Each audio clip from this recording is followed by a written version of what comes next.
So welcome back to mathematics class, and we were talking about the topic triangles. So let us see the topics we have covered so far. We have talked about the congruence of triangles, the criteria for congruence of triangles, and also some of the properties of triangles, right? Some of the properties of triangles, like that of the isosceles triangle.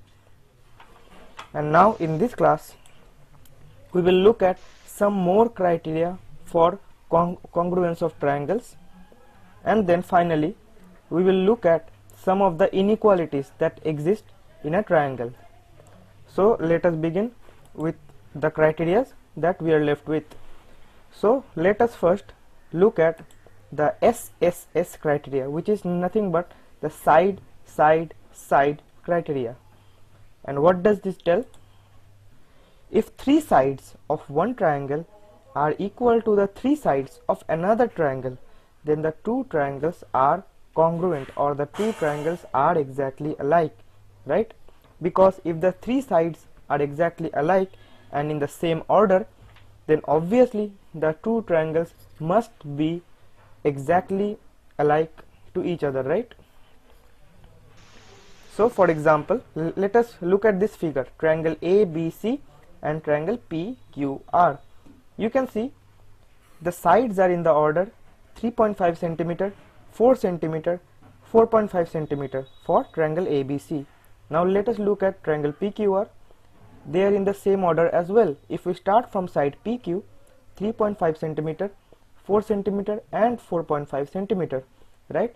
They are occurring in the same order, be it clockwise, be it anti-clockwise, but by some other configurations, by suppose rotating the triangle by 180 degree, we can overlap them onto each other. Therefore we can say that triangle ABC is congruent to triangle PQR, or they can be overlapped onto each other. And from the notation here, you can tell A can be overlapped on P, B can be overlapped on Q, and C can be overlapped on R, right? So this is what this notation means. So let us look at one more criteria, the RHS criteria.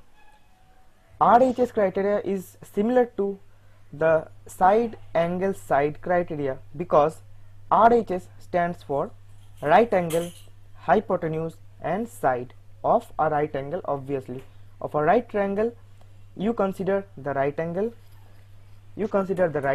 the hypotenuse and the side.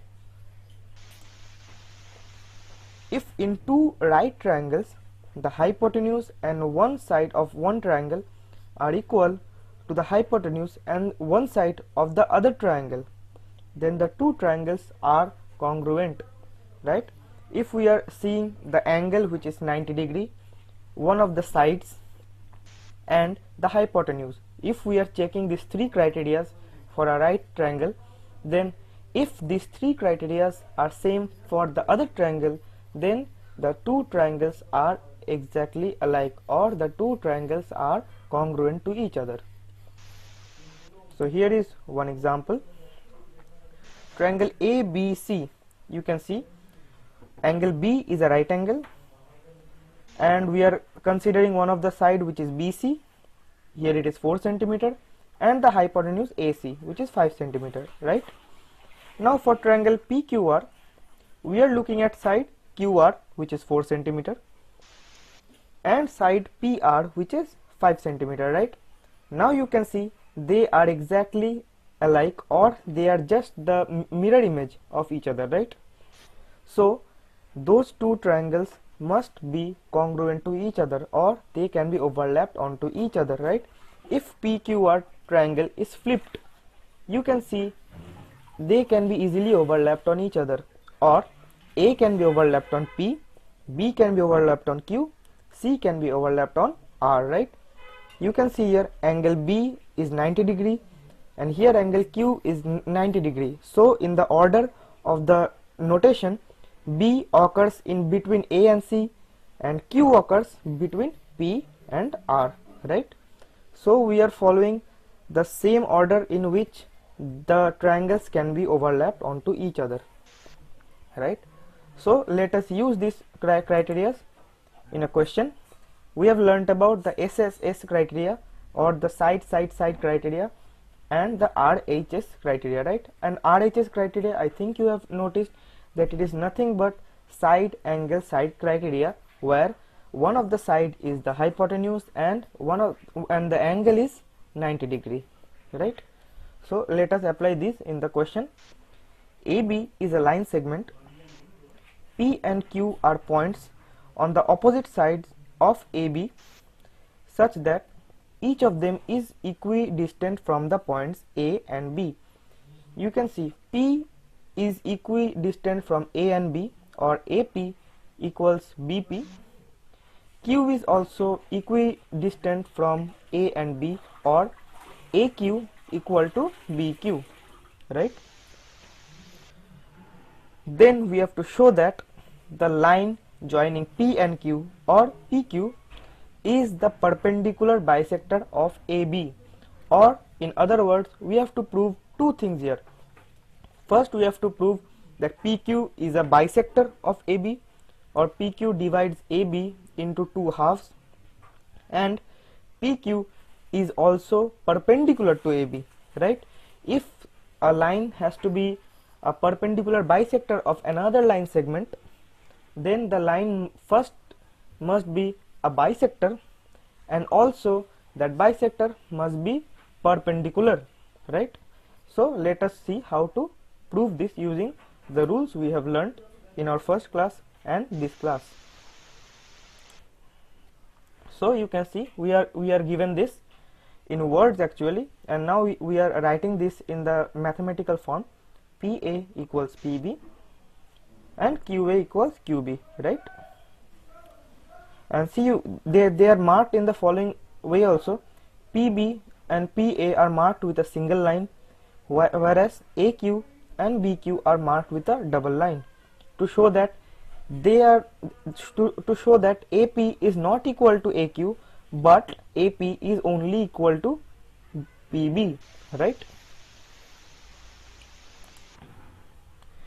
So let us consider triangle PAQ and PBQ, which are this big triangle PAQ and triangle PBQ, right? These triangles. We are considering these two triangles joined back to back. Now let us see the criteria present here. AP equal to BP, which is given, right? AQ is equal to BQ, which is also given. And PQ is the common line. PQ equals PQ, right? PQ is the common line between triangle PAQ and triangle PBQ, right? For these two triangles, for this triangle and for this triangle, PQ is a common line, right? PQ is a common line. So we are getting three criteria here, and the three criteria are those of sides, or here we are getting side, side and side congruency, right? So we can tell PAQ is congruent to PBQ, right? In the same order, because PA can be overlapped on PB, AQ can be overlapped on BQ, and PQ can be overlapped on itself, right? So we have proved that the two triangles on the sides are congruent to each other. Now let us see what we can find from that. We can get angle APQ, which is this angle, is equal to angle BPQ, which is this angle. These two angles are equal. We have got that these two angles are equal, right? And from here I think you can see that PC, that means, is an angle bisector of angle APB, right? As APQ is equal to angle BPQ, therefore PQ must be an angle bisector of angle APB. And also I think you can see that triangle APB may become an isosceles triangle, right? So let us find out.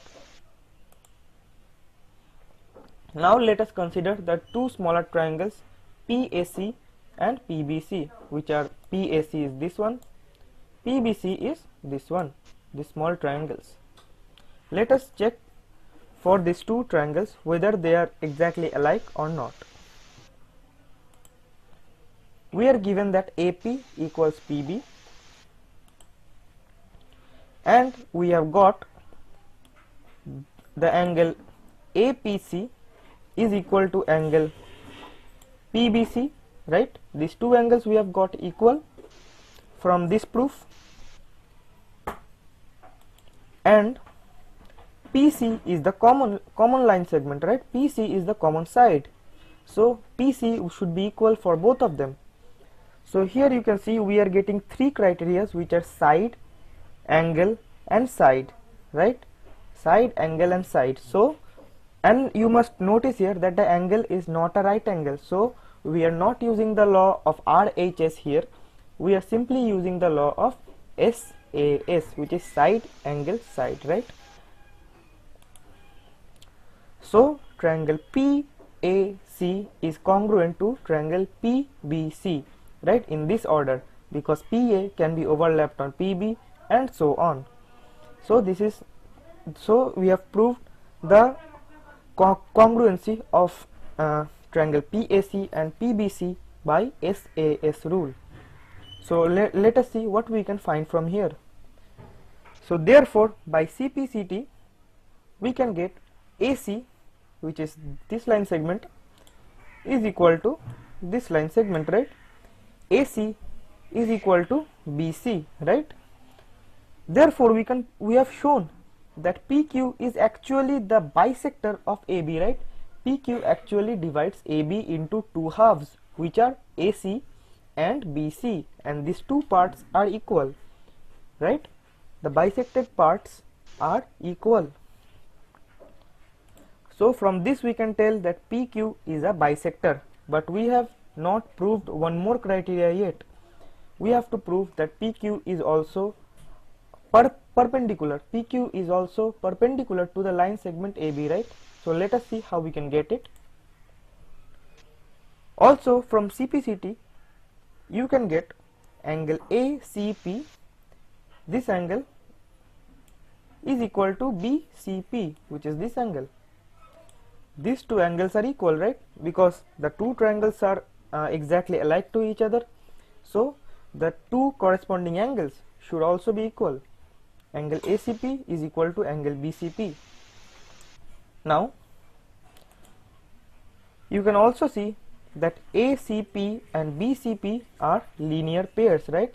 They lie on a straight line, so these two angles must add up to 180 degree.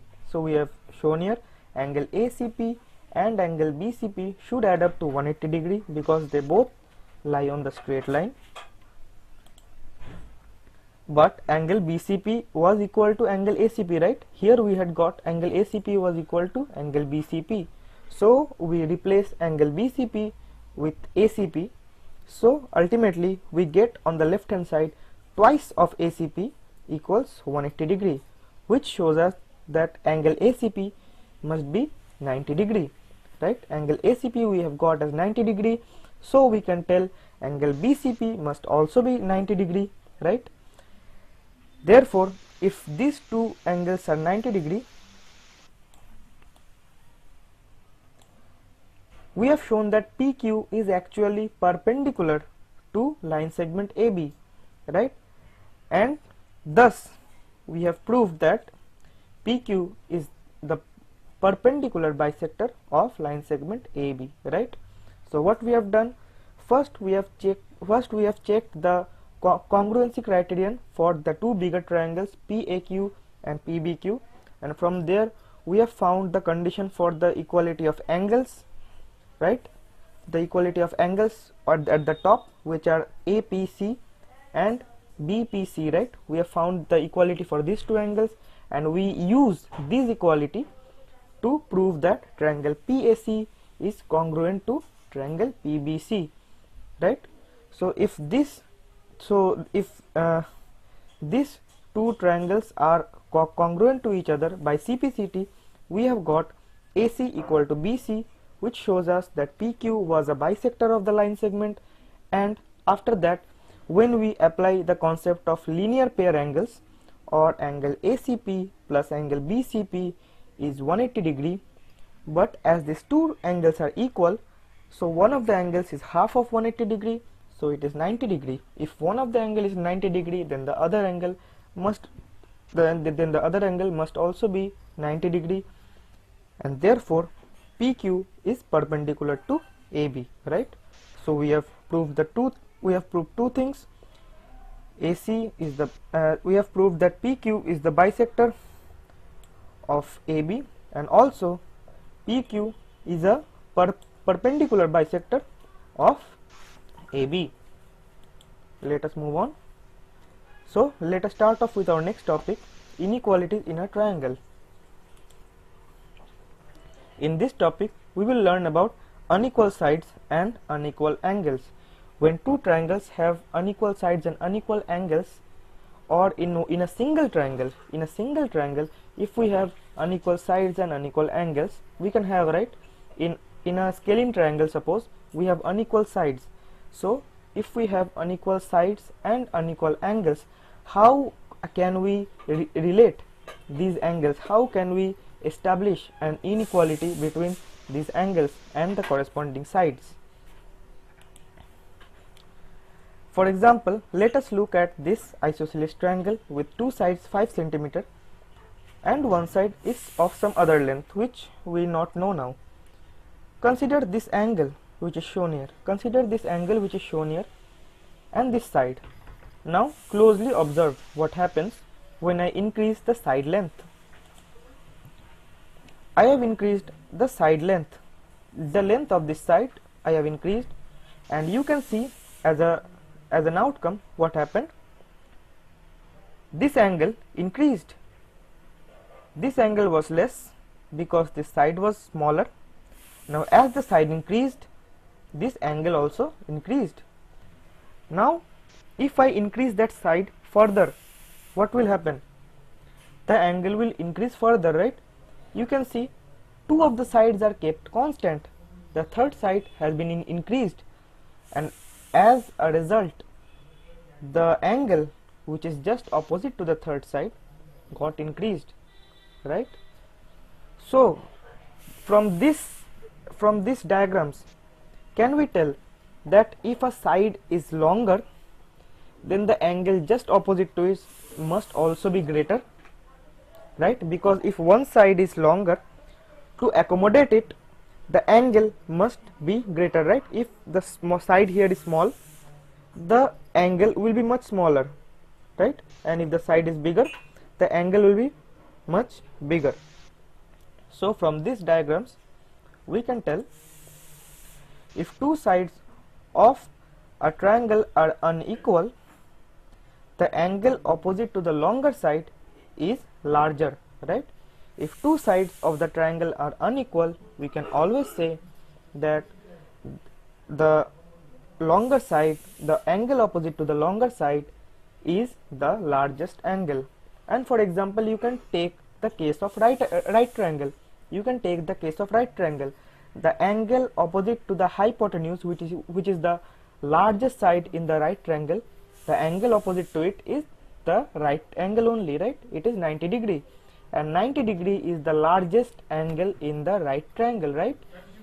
So the angle which is opposite to the largest side of a triangle is the largest angle. Or you can say for two unequal sides, the angle opposite to the largest side is the largest angle. And the converse also you can tell. In any triangle, the side opposite to the largest angle is the greatest side. And here you can see in any triangle, the side opposite to the larger angle is longer. The side opposite to the larger angle is longer, right? And this is also true for a right triangle. The side opposite to the right angle is the hypotenuse itself. which is the largest side in the triangle. Okay, now let us try to make a triangle out of 3 given sides.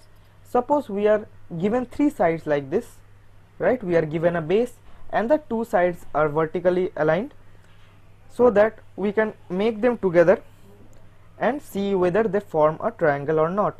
We can bring the 2 sides together and see where they meet, and that meeting point will give us the third vertex. So how do we do that? We place a compass here. We place the compass here and draw a circle with this one as the radius. We draw a circle with this one as the radius such that it cuts on the base. Yes, it is not a circle of course, but you can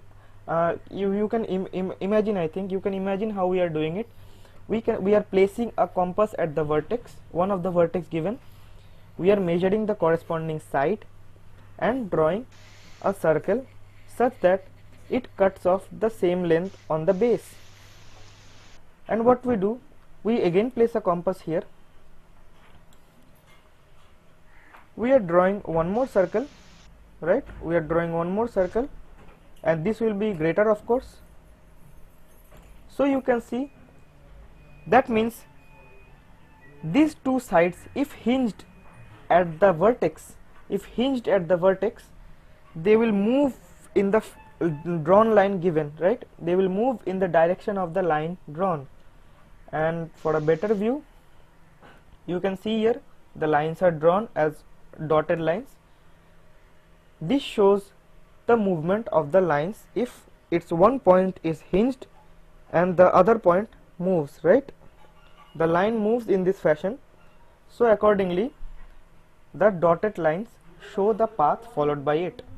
Now when these 2 lines are moving together, they meet at some point, and here, which is that point? It is this point.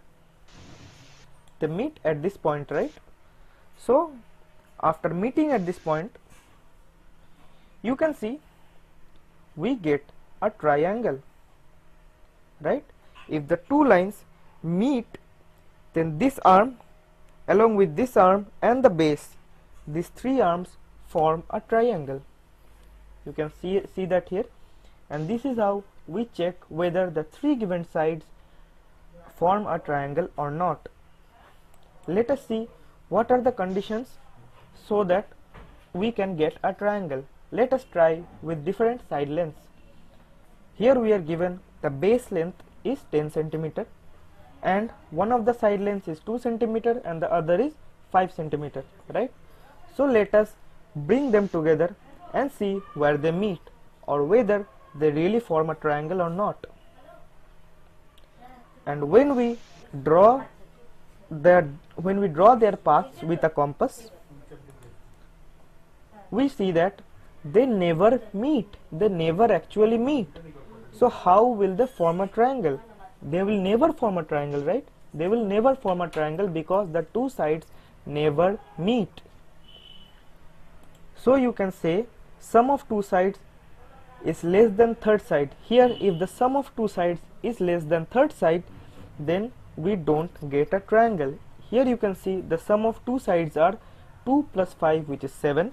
7 is the sum of the 2 sides, is less than the third side, which is the base, right? The sum of the 2 sides, 2 plus 5, is less than the base, right? It is less than the third side, 10 centimeter. So if the sum of 2 sides is less than the third side, we don't get a triangle. Let us try one more case. Suppose we bring 2 equal sides, 5 centimeter and 5 centimeter. Let us see that whether they make a triangle or not. Now I think you can imagine how will they meet when they come together, but still let me show their paths. You can see we have drawn their paths and where they come and actually meet, and here you can see they actually meet on the base itself, right? This is the 5 centimeter line. They come and meet here, because from here to here it is 5 centimeter only. And same is the case from here to here, right? So these two sides are of 5 centimeter and they meet exactly on the base itself, and ultimately we end up getting a straight line, not a triangle, right? It is a triangle with height 0, right? Because top vertex the top vertex meets on the base itself. So you can see, if the sum of two sides is equal to third side, even then we don't get a triangle, we just end up getting a straight line. If the sum of two sides is equal to the third side, then also we don't get the triangle we require. So you have seen, if the sum of two sides is less than or equal to the third side, we do not get a triangle. So let's try our final case, which is sum of two sides is greater than the third side. Now you can see we have taken the sides 5 centimeter and 7 centimeter. Here the sum of the two sides are 5 plus 7, 12 centimeter, which is greater than 10 centimeter. So let us see whether they make a triangle or not. When they are brought together, right? When they are brought together, you can see they actually meet at a point which is higher than the base. They meet at this point. When the two lines are made to fall onto each other, they meet at a point, right? And when we join this point with their corresponding vertex, you can see we have got a triangle. We get a triangle, right? That means if the sum of two sides is greater than the third side, only then we get a triangle. If the sum of two sides is greater, not even equal to the sum of two sides, if they are greater than the third side, we get a triangle, right? So this statement has been put in the form of a theorem. The sum of any two sides of a triangle is always greater than the third side. The sum of any two sides of the triangle is greater than the third side. And from this triangle ABC, you can tell,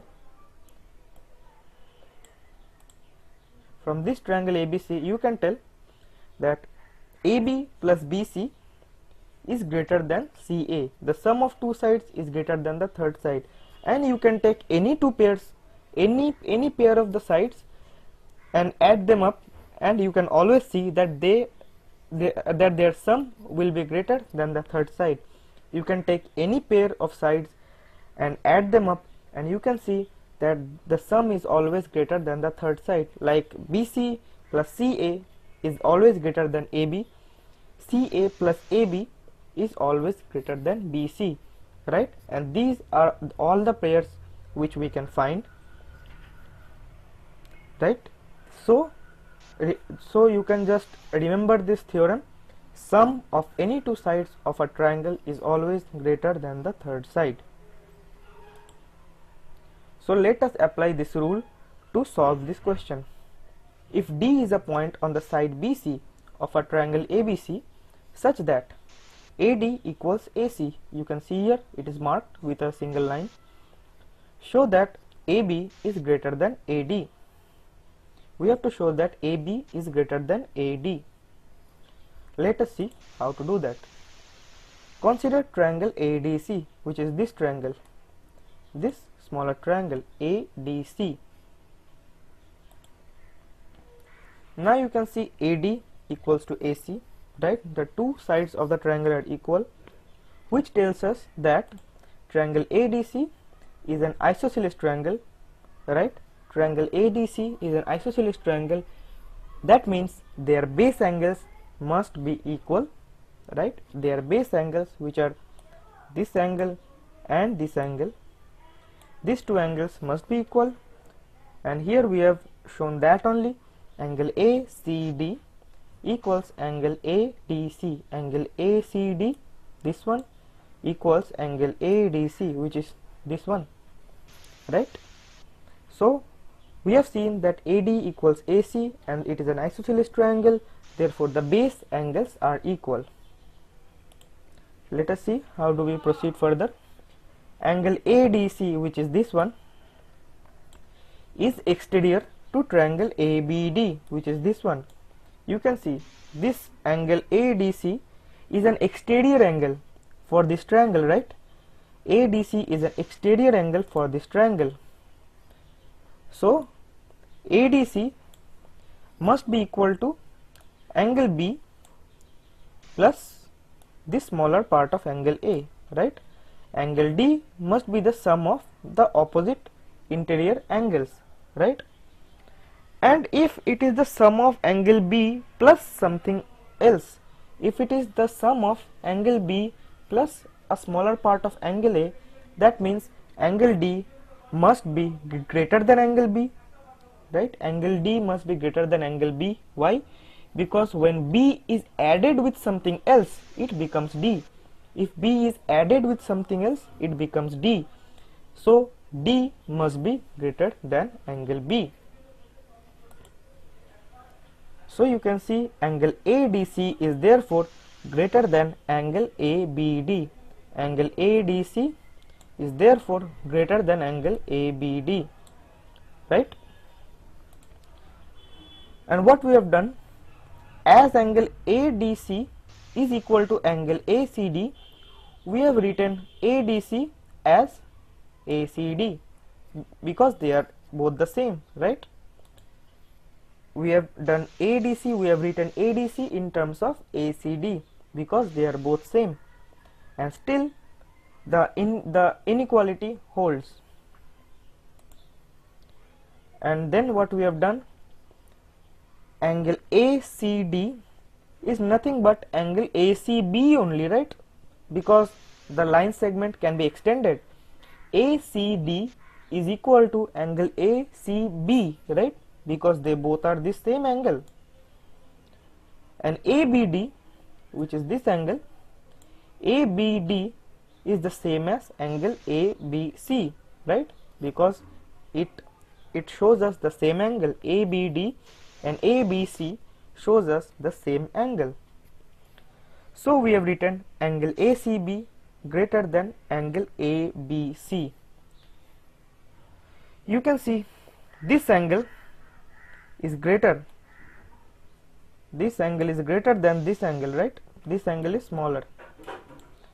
If this angle is greater, then the side opposite to it must also be greater, right? From the rule we have learnt, the side opposite to it must also be greater.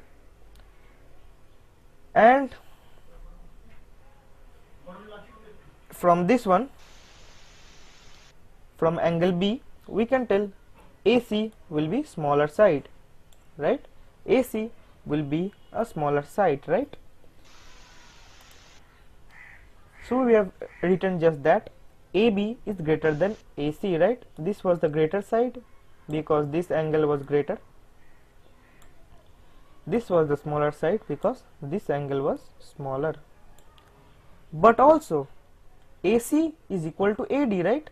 AC is equal to AD. Therefore, we can replace AC with AD and the inequality will not be affected, right? Because the both of them are equal. So what we do, we replace AC with AD because both of them are same. So finally we get the inequality we wanted, AB greater than AD, right? Because if this is the smaller side, this also must be the smaller side because they both are same.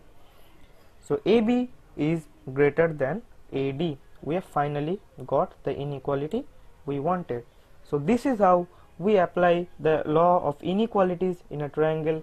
Sum of two sides is greater than the third side, and also the measure of the angle is corresponding to the side opposite to it. If the angle is greater, then the side opposite to it must also be greater. So in this class we have learnt about some more criteria for telling that two triangles are congruent to each other, right? We have learnt about the SSS and the RHS rules, and then we have also learnt about the two inequalities in a triangle, which are the if the angle is greater, the side opposite to it must also be greater, and the sum of two sides must be always greater than the third side, right?